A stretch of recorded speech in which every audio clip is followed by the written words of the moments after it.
نبض حياتي، قرآني طهر ذاتي، قرآني عصمة أمري، قرآني طوق نجاتي. اعوذ باللہ من الشیطان الرجیم، بسم اللہ الرحمن الرحیم. رب اشرح لی صدری ویسر لی امری واحلل عقدۃ من لسانی یفقہوا قولی. رب یسر ولا تعسر وتمم بالخیر، آمین یا رب العالمین. اعراب القرآن سلسلے میں چلتے ہیں آج کے سبق کی طرف، اور آج کے سبق میں آنے والی آیت کو گرامیٹیکلی اینالائز کرتے ہیں. آج کے سبق میں ہم انشاءاللہ تعالیٰ سورۃ البقرہ کی آیت نمبر 57 کو گرامیٹیکلی اینالائز کریں گے.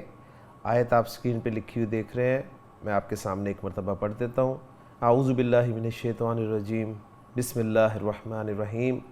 وَذَلَّلْنَا عَلَيْكُمُ الْغَمَامَ وَأَنزَلْنَا عَلَيْكُمُ الْمَنَّ وَالسَّلْوَىٰ كُلُوا مِن طَيِّبَاتِ مَا رَزَقْنَاكُمْ وَمَا ظَلَمُونَا وَلَٰكِن كَانُوا أَنفُسَهُمْ يَظْلِمُونَ. صدق اللہ العظیم. اس آیت میں استعمال ہونے والے الفاظ میں سے اسماء، افعال اور حروف الگ کر دیے گئے ہیں، آپ اگلی سکرین پہ دیکھ سکتے ہیں. اس آیت کا پہلا جملہ آپ سکرین پہ دیکھ رہے ہیں کہ وَذَلَّلْنَا عَلَيْكُمُ الْغَمَامَ. واو یہاں پر آپ کی جو ہے وہ عاطفہ بھی ہو سکتی ہے اور مستعنفہ بھی ہو سکتی ہے. ایک نیا جملہ بھی بنا سکتے ہیں اور پچھلے جملے پر آپ عطف بھی کر سکتے ہیں. ذللنا، نا آپ کو بتا رہا ہے کہ فعل ماضی ہے اور فعل ماضی کا جمع متکلم کا صیغہ ہے، اور مادہ بھی آپ کو نظر آ ہی رہا ہے، ذا، لام اور لام. لیکن عین کلمہ جو ہے یعنی درمیان والا حرف جو ہے وہ شد کے ساتھ ہے، تو یہ باب تفعیل کا لفظ ہو گیا. ٹھیک ہے، یعنی فعلہ پیٹرن ہے. مزید تفصیل دیکھتے ہیں اگلی سکرین پہ ڈکشنری کی مدد سے. ذا، لام، لام مادہ باب سین سے ثلاثی مجرد میں استعمال ہوتا ہے، جو کہ ذلیلا یذللو وداؤٹ چینجز. وداؤٹ چینجز اس لیے کہہ رہا ہوں کہ یہ بھی ایک غیر صحیح فعل ہے، اور غیر صحیح فعل کس اعتبار سے ہے کہ ایک حرف ریپیٹ ہو رہا ہے. جب بھی کسی فعل کے حروف مادہ میں کوئی حرف ریپیٹ ہو جائے تو اس کو غیر صحیح فعل کی کیٹیگری میں شامل کر دیا جاتا ہے، اور اس غیر صحیح فعل کو مضاعف کہتے ہیں. تو یہ مضاعف ہے، ذلیلا یذللو. اور پھر چینجز کے بعد جب ان دونوں لاموں کو آپ مرج کر دیں گے، یعنی ان دونوں لاموں کا ادغام کر دیں گے، تو یہ بن جائے گا ذلا یذلو، ذلا یذلو، ذلن. اس کے ایک معنی ہے جی کسی چیز کا سایہ دار ہونا، اور دوسرے معنی ہے ہو جانا، یعنی سایہ دار ہونا یا ہو جانا. اس معنی میں یہ افعال ناقصہ میں سے ہے، یعنی اس کا اصل مفہوم ہے دن میں ہونا، لیکن زیادہ تر صرف ہو جانے کے معنی میں آتا ہے، اور اس کے بعض صیغے ایک لام کے ساتھ بھی آتے ہیں. ٹھیک ہے، جیسے کہ سورۃ النحل میں آیت ہے ایک، اس کا ریفرنس دیا ہے کہ وَإِذَا بُشِّرَ أَحَدُهُمْ بِالْأُنْثَىٰ ظَلَّ وَجْهُهُ مُسْوَدًّا. تو یہ ظلّ سورۃ النحل میں تو آپ دیکھیں کہ دونوں لام نظر آ رہے ہیں، یعنی جب شد نظر آ جائے گی تو مراد ڈبل حرف ہوتا ہے نا. ہاں، لیکن آگے سورۃ طٰہٰ کی آیت میں دیکھیں آپ، وَانظُرْ إِلَٰهِكَ الَّذِي ظَلْتَ عَلَيْهِ عَاكِفًا. تو یہ ایکچولی ذللتا ہونا چاہیے تھا، لیکن ذلتا کے طور پہ آپ دیکھ رہے ہیں، یعنی دو لام ہونے چاہیے تھے لیکن ایک لام نظر آ رہا ہے حاضر کے صیغے میں. ٹھیک ہو گیا. تو یہ جو انہوں نے بات کی ہے کہ اس کے بعد صیغے ایک لام کے ساتھ بھی آتے ہیں، تو اس کی ایگزامپل جو ہے یہ سورہ طٰہٰ کی آیت آپ سکرین پہ دیکھ سکتے ہیں.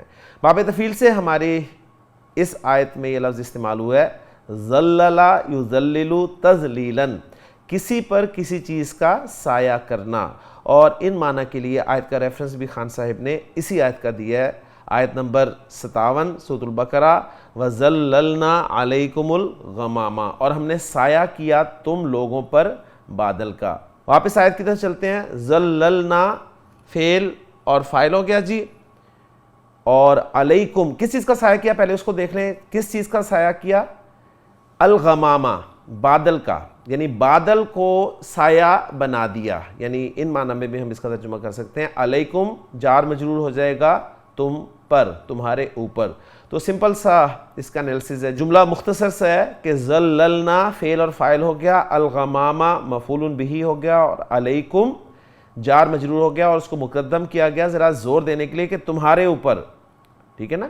اور ہم نے سایہ کیا تمہارے اوپر بادل کا، یعنی اس میں فوکس کیا گیا کہ تمہارے اوپر، تمہیں فوکس کیا گیا. غمام لفظ کو بھی ذرا دیکھ لیں، آگے اسکرین پہ آپ دیکھ رہے ہیں، غین میم میم مادہ ہے، باب نون سے آتا ہے، غمما یغممو، اسی طرح مضاف فعل ہے، غیر صحیح فعل ہے، میم ریپیٹ ہو رہا ہے، تو چینجز کے بعد یہ غمما یغمو بن جائے گا. غمن یعنی کسی چیز کو ڈھانپ دینا، غمگین کرنا یعنی فرحت کو ڈھانپ دینا. اس سے پھر مختلف لفظ بنے ہیں جی. غمن غمگینی، غم بے چینی کے لیے استعمال ہوتا ہے. غمہ قرآن میں استعمال ہوا ہے سورہ یونس میں. پوشیدہ مبہم تو غمامن یعنی اسم ذات ہے بادل، کیونکہ یہ سورج کی روشنی کو ڈھانپ دیتا ہے، اور اس کے لیے آیت کا ریفرنس بھی خان صاحب نے یہی دیا ہے کہ وَظَلَّلْنَا عَلَيْكُمُ الْغَمَامَ. تو الحمدللہ پہلا جملہ ہمارا مکمل ہو گیا کہ ظَلَّلْنَا عَلَيْكُمُ الْغَمَامَ، فعل اپنے فاعل مفعول اور متعلق سے مل کر جملہ فعلیہ ہو کر یا تو معطوف بنا دیں گے واو عاطفہ مانتے ہوئے، یا واو کو مستانفہ کرتے ہوئے ہم یہ جملہ مستانفہ کر دیں گے. جی آیت کا اگلا جملہ دیکھتے ہیں جو کہ اسکرین پہ آپ دیکھ رہے ہیں، وَأَنزَلْنَا عَلَيْكُمُ الْمَنَّ وَالسَّلْوَىٰ. واو عاطفہ ہو گیا، انزلنا، انزل ینزل انزالا نازل کرنا، نا ہمیں بتا رہا ہے کہ ماضی جمع متکلم کا صیغہ، تو اب کم از کم آپ کو ماضی کے جمع متکلم کے صیغے سے واقفیت حاصل ہو جانی چاہیے. قرآن مجید آپ کو خود گرامر سکھا دیتا ہے. جی میں یہ مان گیا ہوں. انزلنا ہم نے نازل کیا، کیا نازل کیا؟ المنّا والسلویٰ کو.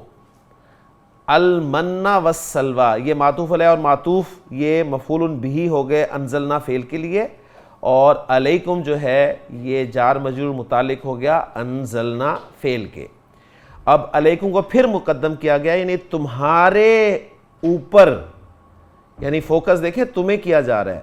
یہ من و سلوہ کی بات تو بعد میں آ رہی ہے، پہلے کہا جا رہا ہے تمہارے اوپر، یعنی یہاں سے پتہ چل رہا ہے کہ اللہ تعالیٰ نے جو فرمایا کہ یا بنی اسرائیل اذکروا نعمتی التی انعمت علیکم وانی فضلتکم علی العالمین.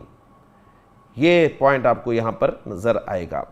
تو یہ المن اور السلویٰ اس کے حوالے سے اگرچہ مشتقات نہیں ہے، میں پھر بھی ان کے بارے میں تھوڑی سی انفارمیشن آپ کے ساتھ شیئر کر دوں، کیونکہ جن لوگوں کے پاس ڈکشنری نہیں ہے، خاص طور پہ ہمارے انڈین اسٹوڈنٹس جو ہیں ان کے پاس یہ ڈکشنری نہیں ہے، نہ پی ڈی ایف میں اویلیبل ہے، تو وہ لوگ جو ہیں وہ کم از کم ان سکرین سے میٹیریل جو ہے وہ لے سکتے ہیں.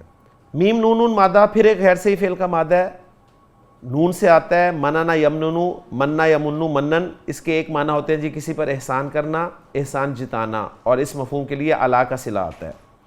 کسی چیز کو کاٹنا، کم کرنا، اور اس کا مفعول جو ہے وداؤٹ پریپوزیشن استعمال ہوتا ہے. امنن فعل امر ہے، اور منن جو ہے اسم ذات ہے مکررہ وزن یعنی ایک من، یعنی یہ جو ہم من استعمال کرتے ہیں نا ان معنی میں، اور دوسرے اس کے معنی ہیں احسان. بنو اسرائیل کی صحرا کے دوران پتوں پر جم جانے والی شبنم جسے وہ کھاتے تھے، یعنی من کا یہ معنی ہے، اور یہ بھی ان پر اللہ کا ایک احسان تھا، اس لیے اس کو من کہا گیا ہے. ٹھیک ہے، باقی مزید ڈیٹیل کسی اور تفسیر میں بھی دیکھی جا سکتی ہیں، تو خان صاحب نے جتنی انفارمیشن آپ کے سامنے رکھنی تھی وہ رکھ دی. سلوہ لکھا گیا ہے کہ سلوہ کا مادہ سین لام واو اور وزن لام تعریف کے بغیر فعلا ہے. اس مادے سے فعل مجرد سلا یسلو سلوون باب نصرہ سے اور سلیہ یسلا سلین باب سمیہ سے آتا ہے. یہ صرف آپ کی انفارمیشن کے لیے، اس میں بابوں میں جانے کی اور مصادر جاننے کی ضرورت کوئی خاص نہیں ہے.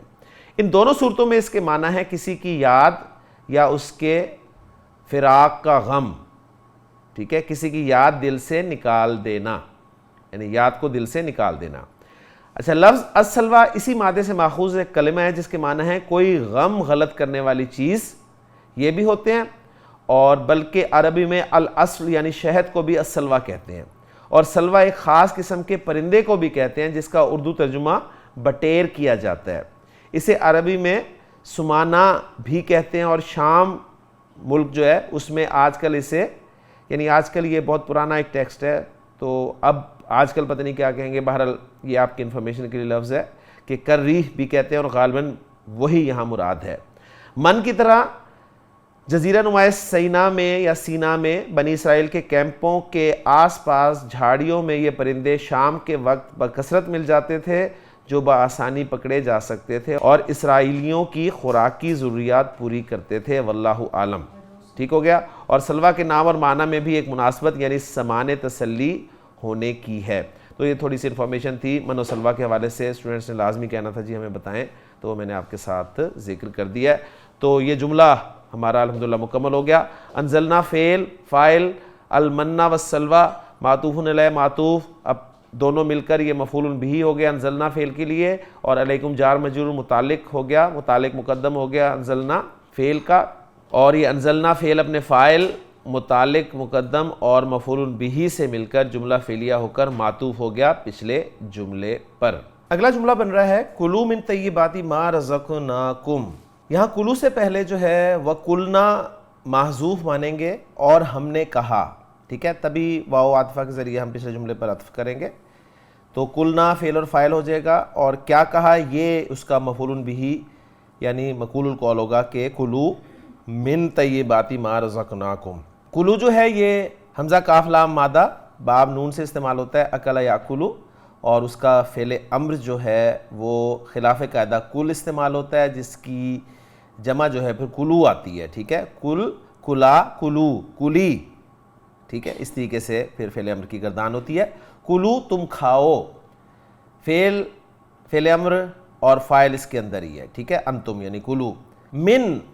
من جو ہے یہ حرف جر ہے، اور من کا یہاں پر استعمال کیا ہے میں آپ کو اگلی اسکرین پہ دکھاتا ہوں۔ لسان القرآن نئے ایڈیشن میں من حرف جر کو مزید واضح کیا گیا، اور اس کا ایک استعمال آپ دیکھ رہے ہیں اسکرین پر لکھا ہوا ہے تبعیض کے لیے۔ تبعیض کہتے ہیں یعنی بعض کو ذکر کرنے کے لیے، اور اس کی ایک سمپل سی عربی میں ایگزامپل سمجھ لیں کہ اخذت من الدراہم، یعنی میں نے درہموں میں سے لیے، یعنی میں نے بعض درہم لیے۔ اگر سارے درہم لیے ہوتے نا تو پھر من کی ضرورت نہ ہوتی اور یوں کہا جاتا اخذت الدراہم، اخذت فعل اور فاعل اور الدراہم مفعول بہ ہو گیا، ٹھیک ہے۔ تو اخذت اس کے بعد الدراہم سے پہلے من لگا دیا، جس سے یہ پتہ چل گیا کہ درہموں میں سے لیے یعنی بعض درہم لیے۔ اور من تبعیضیہ کو پہچاننے کا طریقہ یہ ہے، بتایا جا رہا ہے کہ اس من کی جگہ لفظ بعض رکھنا صحیح ہو، جیسے یہ جو اخذت من الدراہم ہے نا، اس میں من کی جگہ اگر میں بعض رکھ دوں لفظ تو جملہ بن جائے گا اخذت بعض الدراہم، میں نے بعض درہم لیے، ٹھیک ہے۔ تو من تبعیضیہ کو پہچاننے کا طریقہ یہ ہوتا ہے۔ کلیئر ہوگی جی؟ تو من یہاں پر حرف جر ہوگا، ظاہر بات ہے حرف جر ہے، کام اپنا کرے گا، لیکن یہاں تبعیض کے لیے استعمال ہوا ہے۔ اس کے بعد آگے آ رہا ہے طیباتی، طیبات، طیب پاک، پاکیزہ، اس کی مؤنث ہوگی طیبہ، تو طیب یہ بھی منصرف ہے اور طیبہ یہ بھی منصرف ہے، اور طیبہ کی جمع ہوگی طیباتن، طیباتن آتن کے ساتھ، اور الف لام لگ جائے گا تو تنوین چلی جائے گی، اور مجرور اور منصوب فارم ہوگی طیباتن۔ اب یہاں پر آپ دیکھ رہے ہیں کہ مجرور فارم استعمال ہوئی ہے من کی وجہ سے، لیکن تنوین نہیں آ رہی اور الف لام بھی نہیں لگا ہوا۔ تو جب بھی کسی تنوین والے لفظ پہ الف لام نہ لگا ہو اور تنوین بھی نہ آ رہی ہو تو فوراً آپ کا ذہن جانا چاہیے کہ یہ ترکیب میں مضاف بن رہا ہے، اور کنفرم آپ کرتے ہیں جب اگلا اسم آپ کو مجرور فارم میں ملتا ہے۔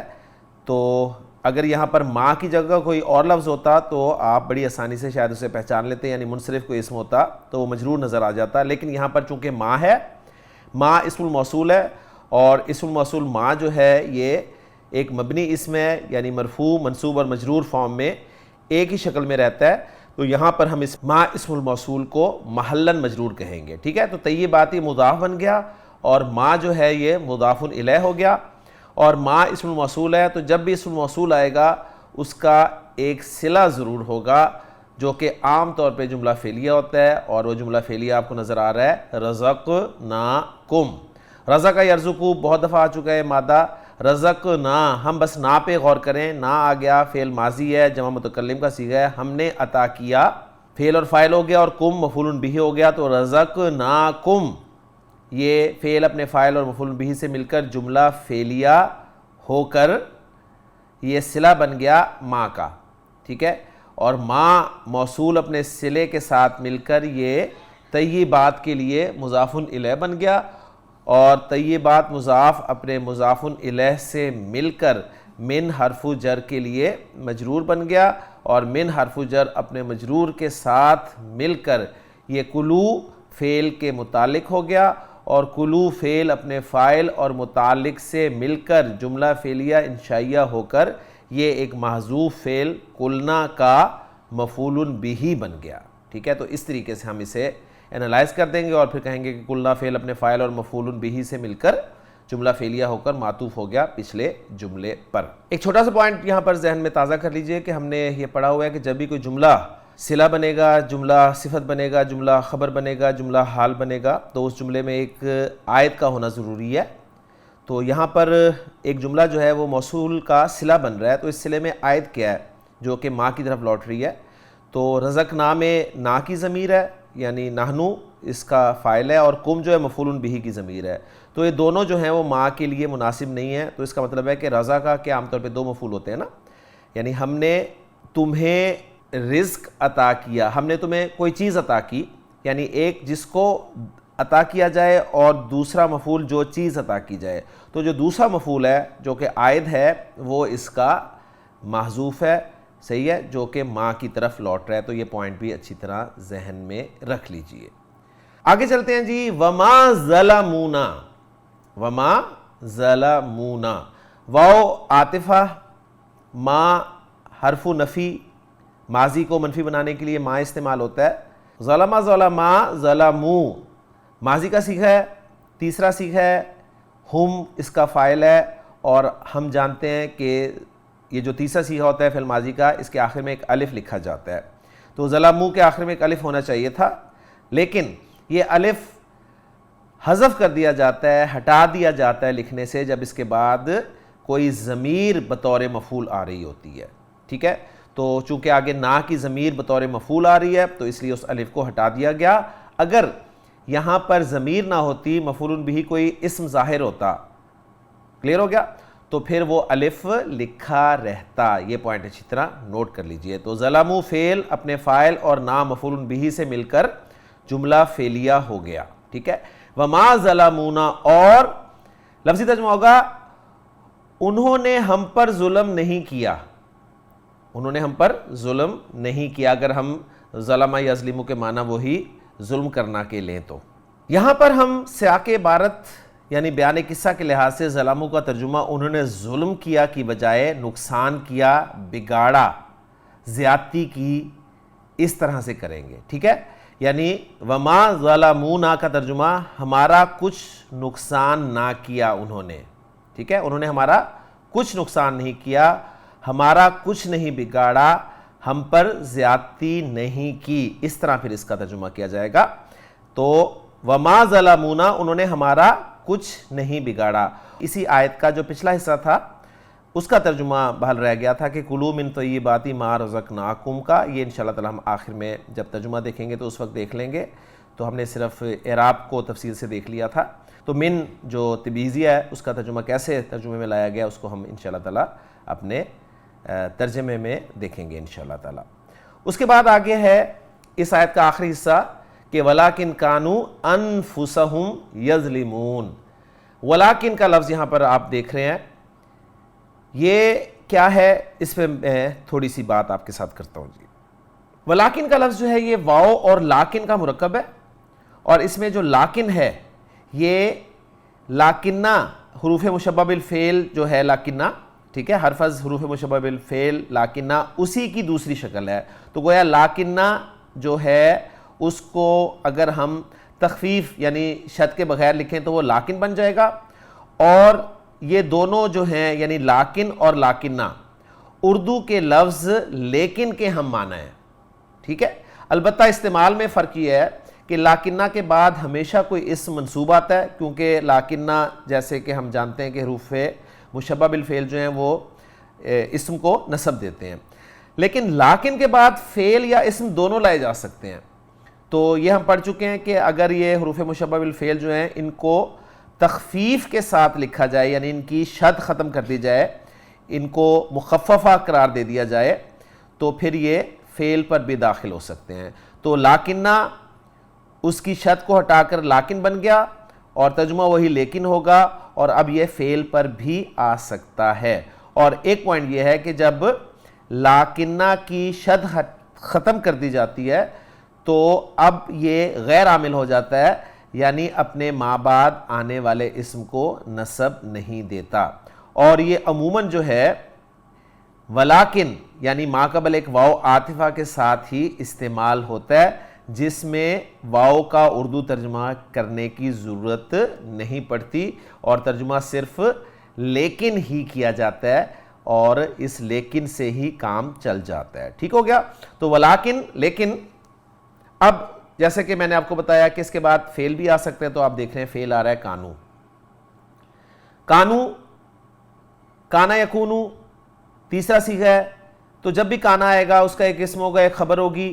اسم اس کا ظاہر بھی ہو سکتا ہے، ضمیر بھی ہو سکتی ہے، تو یہاں پر ضمیر ہے کیونکہ تیسرا صیغہ ہے۔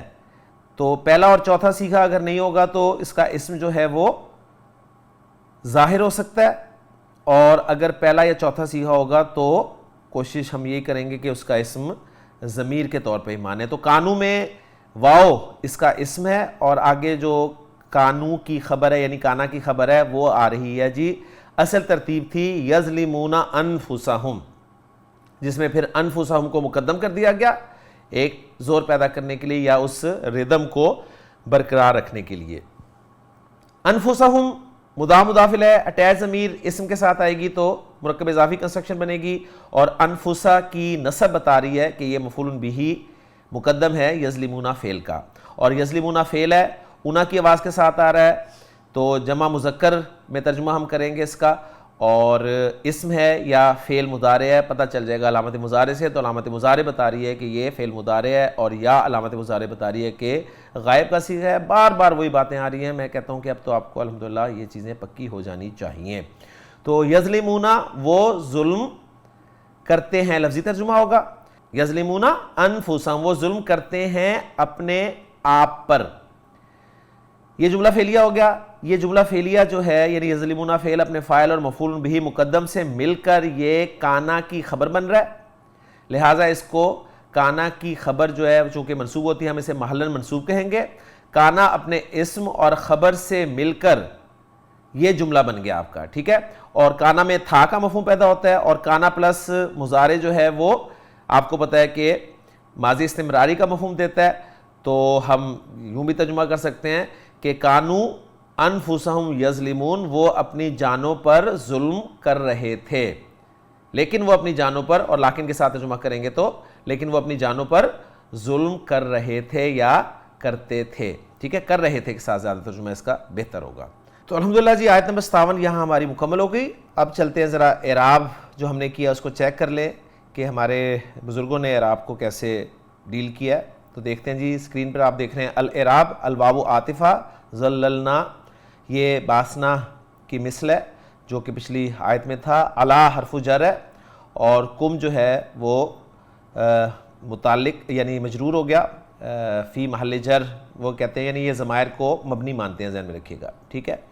تو جار مجرور متعلق ہو گیا ذللنا کے، اور الغمامہ جو ہے مفعول بہ ہے، اور پھر الواو عاطفہ انزلنا یہ بھی باسنا کے مثل ہو گیا، اور علیکم سبق اعرابہ، اس کا اعراب پیچھے گزر گیا جیسے کہ آپ نے دیکھا ہے، یعنی علا حرف جر اور کم جو ہے یہ مجرور ہے، یہ دونوں متعلق ہو گئے فعل کے۔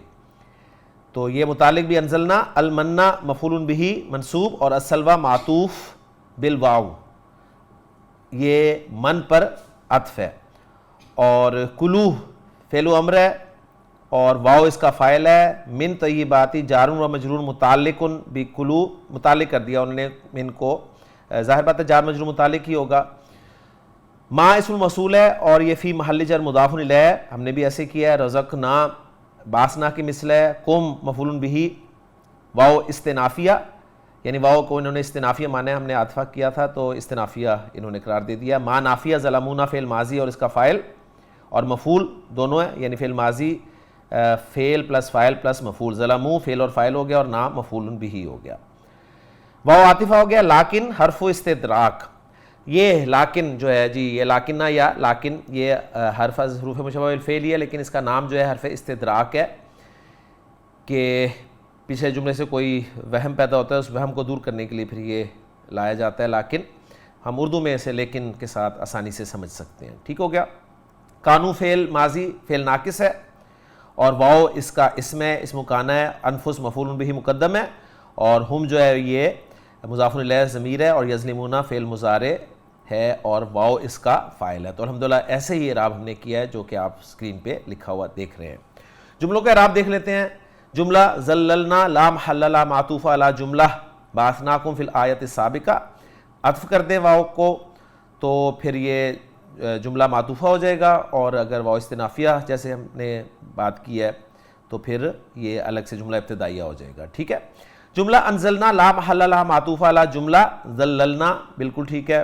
جملہ کلو فی محل نصب مقول القول لفعل محذوف تقدیرہ قلنا، ہم نے بھی قلنا کے ساتھ ہی اس کو جوڑا تھا کہ یہ قلنا کا مفعول بہ ہے، انہوں نے بھی یہی بات کیا ہے. جملہ رزقناکم لا محل لها صلۃ الموصول ما بالکل ایسے ہی ہے. اور جملہ ما ظلمونا لا محل لها استنافیہ، انہوں نے واو کو استنافیہ کہا تھا تو پھر ما ظلمونا جو ہے یہ جملہ استنافیہ بن گیا. جملہ لاکن کانو یہ لا محل لها معطوف علی جملہ ما ظلمونا، ما ظلمونا پہ یہ عطف ہے. یظلمونا فی محل نصب خبر کانو، کانو کی خبر ہے. تو الحمدللہ جو ہم نے کوشش کی وہ الحمدللہ ہماری 100% فٹ بیٹھ گئی. اب ترجمے کی طرف آتے ہیں. وَظَلَّلْنَا عَلَيْكُمُ الْغَمَامَ وَأَنزَلْنَا عَلَيْكُمُ الْمَنَّ وَالسَّلْوَىٰ، اور ہم نے تم پر بادل کا سایہ کیا.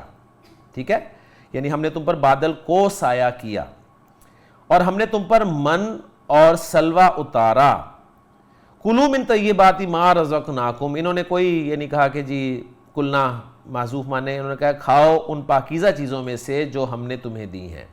تو یہاں پر من تبیزیہ یعنی بعض کا لفظ یہاں پر فٹ ہو سکتا ہے، یعنی کلو بعد طیبات ما رزقناکم، جو ہم نے تمہیں عطا کی ہیں ان کی پاکیزہ چیزیں، ان میں سے بعض، یعنی ہر چیز تو نہیں کھائی جائے گی نا. کھاؤ ان پاکیزہ چیزوں میں سے جو ہم نے تمہیں دی ہیں. وما ظلمونا، اور انہوں نے ہم پر ظلم نہیں کیا، انہوں نے یہ ترجمہ کیا ہے ولیکن کانوا انفسہم یظلمون، اور لیکن وہ اپنے آپ پر ہی ظلم کیا کرتے تھے. تو یہ کیا کرتے تھے سے ماضی استمراری کا ترجمہ کیا ہے. مزید ڈیٹیل انشاءاللہ ہمیں تفسیر جلالین میں مل جائے گی، تو دیکھتے ہیں. وَظَلَّلْنَا عَلَيْكُمُ الْغَمَامَ یعنی سترناکم، سترنا ہم نے ستر کیا یعنی تمہیں ڈھانپا. بالسحاب الرقیق، ٹھیک ہے، پتلے رقیق کہتے ہیں نا باریک پتلا، پتلے بادل کے ساتھ. کیوں یا کس سے ڈھانپا؟ من حر شمسی، سورج کی دھوپ کی گرمی سے، سورج کی گرمی سے، دھوپ کی گرمی سے. فی تیہ یعنی یہ میدان تیہ میں. وانزلنا علیکم، اور ہم نے نازل کیا تم پر، فیہ اس میں، اس میدان میں، المن والسلویٰ، اور المن والسلویٰ کو ایکسپلین کر رہے ہیں ہما الترنجبین والطیر، یعنی یہ دو چیزیں انہوں نے بتائی ہیں کہ یہ ترنجبین اور بٹیریں، ٹھیک ہے، اور بٹیروں یعنی والطیر السمانہ، یہ جو ہم نے ذکر کیا وہی ذکر کیا انہوں نے کہ بٹیریں. اور یہ سمانہ جو ہے بتخفیف المیم والکسری، یعنی سمانہ یہ میم مخفف اور الف مکسورہ کے ساتھ ہے. ٹھیک ہو گیا. تو یہ بھی چیزیں انفارمیشن ہمیں مل جاتی ہے الحمدللہ اس تفسیر میں. وَقُلْنَا، اور ہم نے کہا، کُلُوا مِن طَیِّبَاتِ مَا رَزَقْنَاکُم، کھاؤ نفیس رزق. ٹھیک ہے، انہوں نے بس یہ ترجمہ کر دیا کہ کھاؤ نفیس رزق. وَلَا تَدَّخِرُوا، یہ کہ ذخیرہ نہ کرنا. فَكَفَرُوا النِّعْمَةَ، ٹھیک ہے، لیکن انہوں نے کیا کیا؟ نعمتوں کا کفر کیا. وَادَّخَرُوا اور ذخیرہ کرنا شروع کر دیا. اب قرآن میں اس کا ذکر نہیں ہوا لیکن یہ ساری چیزیں ہمیں پھر بنی اسرائیل کی روایات سے مل رہی ہیں. فَقُطِعَ مِنْهُ تو اس سے کیا ہوا, انہیں روک دیا گیا, کاٹ دیا گیا, یعنی نعمتوں کا سلسلہ منقطع کر دیا گیا. وَمَا ظَلَمُونَا انہوں نے اس سے یعنی بِذَالِکَ آگے لکھا ہوا انہوں نے ہمارا کچھ نقصان نہیں کیا, تو یہاں انہوں نے بالکل صحیح ترجمہ کیا جی, انہوں نے اس سے ہمارا کچھ نقصان نہیں کیا. وَلَٰكِنْ كَانُوا أَنفُسَهُمْ يَظْلِمُونَ لیکن اپنا ہی نقصان کرتے رہے. لِأَنَّ وَبَالَهُ عَلَيْهِمْ اس لیے کہ اس کا وبال خود ان پر پڑا. تو بہرحال کچھ انسٹرکشنز ہوں گی جی کہ کھانا ہے اور بس ذخیرہ کرنے کی ضرورت نہیں ہے, جب تمہیں مل رہا ہے تو بس پھر کھاتے جاؤ, ٹھیک ہے. لیکن انہوں نے شاید ذخیرہ کیا, یہ جو بریکٹ میں لکھا ہوا ہے نا تو ظاہر بات ہے کسی روایت سے لیا گیا ہے, بنی اسرائیل کی روایت سے لیا گیا ہے یا جو بھی ہے, بہرحال یہ تفسیر میں آپ چیزیں دیکھ سکتے ہیں. تو الحمدللہ جی ہم نے آیت نمبر 57 کو مکمل کر لیا. ہماری آیت الحمدللہ مکمل ہو گئی ہے اور آپ جو آگے جا رہے ہیں آپ دیکھ رہے ہیں کہ کام الحمدللہ ثم الحمدللہ ہمارا آسان ہوتا جا رہا ہے. یہ تھا ہمارا آج کا سبق. میں امید کرتا ہوں کہ آج کے سبق میں پڑھی جانے والی آیت آپ کو الحمدللہ سمجھ میں آ گئی ہوگی. اللہ تعالیٰ سے دعا ہے کہ اللہ تعالیٰ ہمیں اسی طرح ان آیات کو سمجھنے کی توفیق عطا فرمائے اور ان پر عمل کرنے کی توفیق عطا فرمائے.